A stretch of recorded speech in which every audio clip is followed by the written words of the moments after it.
வணக்கம் தமிழா. மாணவருக்கு ஒரு முக்கிய வேண்டுகோள். இந்த வீடியோ முழுவதும் பார்த்து உங்களுடைய கருத்துக்களை தெரிவிக்கலாம். இப்போ டிஎன் யுஎஸ்ஆர்பி எஸ்ஐ 2024 நம்ம அனைவரும் எதிர்பார்த்து கொண்டிருக்கிற ஒரு நோட்டிஃபிகேஷன் எதுன்னு பார்த்தீங்கன்னா எஸ்ஐ. ஏன்னா அஃபீஷியல் இணையதளத்திலே வந்து பார்த்தீங்க அப்படின்னா எஸ்ஐக்கான நோட்டிஃபிகேஷன் ரிலீஸ் ஆகும்னு சொல்லிட்டு அவங்க முன்னாடியே சொல்லியிருந்தாங்க. பட் இப்போ என்ன ஆயிடுச்சு, லேட்டர் அப்படின்னு வந்துருச்சு. ஏன்னா பல்வேறு வழக்குகள் நிலுவையில் இருக்கிறதுனால தான் இந்த நோட்டிஃபிகேஷன் தள்ளி போய்கிட்டே இருக்கு. ஓகேங்களா, இன்று வந்து பார்த்தீங்கன்னா ஒரு நியூஸ் வந்து ஸ்ப்ரெட் ஆகிட்டே இருந்துச்சு. ஸோ அதை பற்றி நம்ம பேசணும் அப்படின்றக்காக இங்கே வந்திருக்கோம். இது ஏன் இதை பேசணும் அப்படிங்கிறத வீடியோ முழுமையாக பார்த்தா உங்களுக்கே புரியும். இதில் என்ன சொல்லியிருக்காங்க பார்த்தீங்கன்னா, அறிவிப்புங்கிறது எப்போ வரும் பார்த்தீங்கன்னா டிசம்பரில் வரும். அறிவிப்பு டிசம்பரில் வரும்னு சொல்லிட்டோம். இதற்கான காலிப்பணியிடங்கள் 1360+ காலியிடங்கள் இருக்கும் அப்படின்னு சொல்லிட்டோம். இதற்கான எழுத்து தேர்வு நடைபெறக்கூடிய நாள் மார்ச் 8 அல்லது ஏப்ரல்ல இருக்கும்னு சொல்லி போட்டிருந்தாங்க. ஓகே, இது அனைத்துமே பார்க்கும்போது ரொம்பவே எனக்கு சந்தோஷமா இருந்துச்சு. பட் இது அப்படியே அதிகாரப்பூர்வ இணையதளத்தில் இருந்துராதா அப்படின்னு நான் செக் பண்ணி பார்த்தேன். ஸோ அதிகாரப்பூர்வ இணையதளத்தில் இன்னும் எந்த ஒரு அப்டேட்டும் வரல. ஸோ நியூஸ்ல ஃபுல்லாக செக் பண்ணி பார்த்தாலும் எந்த ஒரு அப்டேட்டும் வரல. பட் ஆனால் அவங்க அந்த கொடுத்த அந்த விஷயங்கள் அனைத்துமே ரொம்ப சாட்டிஸ்ஃபேக்ஷனாக இருந்துச்சு. ஏன்னா அறிவிப்பு வந்து டிசம்பரில் வரப்போகுது, ஒரு 3-4 மாதத்துலேயே எழுத்து தேர்வு வரப்போகுது, காலியிடங்கள் பார்த்தா 1360க்கு மேலே அப்படிங்கும்போது கண்டிப்பாக ஒரு நல்ல விஷயம். ஓகேவா? ஸோ மாணவர்கள் நீங்களாக வந்து ரொம்ப சந்தோஷமா இருப்பீங்க, நாங்களும் கண்டிப்பாக ரொம்ப சந்தோஷமாகும். ஏன் அப்படின்னா இந்த ஆண்டு நிறைய ஸ்டூடெண்ட்ஸ் வந்து எஸ்சியாக போயிடுவாங்க அப்படின்னு ஒரு நம்பிக்கை எங்களுக்கு அதிகமாக இருந்துச்சு. ஓகேங்களா, ஆனால் இந்த தகவல் வந்து பார்த்தீங்கன்னா இன்னும் எந்த ஒரு நியூஸ்லையும் சொல்லலை, எந்த ஒரு அதிகாரப்பூர்வ அறிவிப்புலையும் வரல. ஓகேங்களா, இணையதளத்தில் எதுவுமே வரல.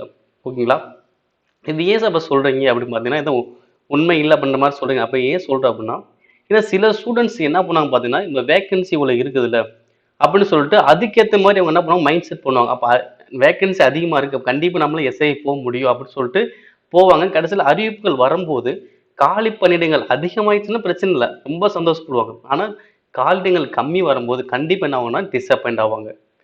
வேகன்சி ரொம்ப கம்மியாயிருச்சு, நம்ம போக முடியுமா முடியாது அப்படின்ற அளவுக்கு ஒரு கன்ஃபியூஸ்ட் வர ஆரம்பிச்சிடும். ஓகேங்களா, ஸோ இதில் வந்து எந்த ஒரு மாற்றமும் இருக்க போகிறதில்ல. எதில் மாற்றம் இருக்க போகிறதில்ல, அறிவிப்பு கம்பல்சரி வரதான் போகுது. அறிவிப்பு கம்பல்சரி என்னது, அது இந்த மந்த் வரலாம், டிசம்பரில் வரலாம், ஜனவரியோட வரலாம். ஆனால் அறிவிப்பு வரப்போது உறுதி, அது யாரும் தடுக்க முடியாது. அதே மாதிரி காலி பணியிடங்கள்ங்கிறது 1360 சொல்லியிருக்காங்க. பட் அது வரலாம், இல்லை அதை விட கம்மியாக வரலாம், கூட கூட வரலாம். ஆனால் எதுவுமே நமக்கு தெரியாது. ஆனால் கண்டிப்பாக காலி பணியிடங்களும் வரப்போகுது. அறிவிப்பும் வரதான் போகுது, காலி பணியிடங்களும் கொஞ்சம் நம்மளை எதிர்பார்க்குற மாதிரி காலி பணியிடங்களும் வரதான் போகுது. எப்பயும் போல எழுத்தறிவுனா அது ஒரு 3-4 மாதம் நடைபெறதான் போகுது. இதில் எந்த ஒரு மாற்றமும் இல்லை.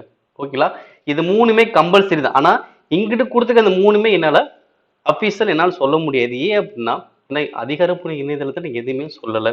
ஸோ நியூஸ் சம்மந்தமாக எதுவும் சொல்ல, ஒரு மினிஸ்டர் சம்மந்தமாக எதுவுமே நம்மளுக்கு எதுவுமே வரல. ஓகேங்களா, அப்படிங்கும்போது அதை நம்புற மாதிரி இல்லை.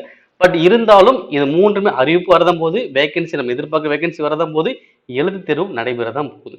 ஓகேங்களா, அப்போ எந்த ஒரு தகவல் உங்களுக்கு வந்தாலும் நீங்க பார்க்க வேண்டியது அதிகாரப்பூர்வ இணையதளத்தில் ஒரு தடவை செக் பண்ணி பாருங்க. ஓகேங்களா, ஏன்னா நம்மளா ஒரு ஃபிக்ஸ் பண்ணிட்டு அதுக்கேற்ற மாதிரி படிக்க நினைச்சிட்டு அங்க வரும்போது நம்ம என்ன பண்ணக்கூடாது, மன உளைச்சலுக்கு ஆளாயிடக்கூடாது அப்படின்ற ஒரே ஒரு இதுக்காக தான் இது வீடியோ கொடுக்குறோம். இது வியூஸுக்காக இந்த வீடியோ கொடுக்கல, வியூஸுக்காக இந்த வீடியோ கொடுக்கல. கண்டிப்பாக உங்களுக்கு தெரியும், டிஎன் யூஎஸ்ஆர்பி போலீஸ் எஸ்ஐ போன்ற போட்டித் தேர்வுக்கு சைக்காலஜி ஃப்ரீ கிளாஸ் கண்டக்ட் பண்ணிக்கிட்டோம். கிட்டத்தட்ட ஒரு 13 டாபிக்ஸ் முடிஞ்சிருச்சு. ஸோ ஒவ்வொரு வீடியோ பார்த்தீங்கன்னா இதுவரை எந்த ஒரு வீடியோவுமே 1K கூட எனக்கு வியூஸ் போகல. இருந்தாலும் என்ன பண்ணிக்கிட்டு இருக்கோம், நம்ம ரெகுலராக அந்த வீடியோஸ் கொடுத்துக்கிட்டு தான் இருக்கோம். ஏன் அந்த சீரியஸ் மூலமா என்னால் ஒரு 10 பேராச்சும் கண்டிப்பாக சைக்காலஜி நல்லா ஸ்கோர் பண்ணுவாங்க அந்த ஒரு நம்பிக்கைக்காக தான்.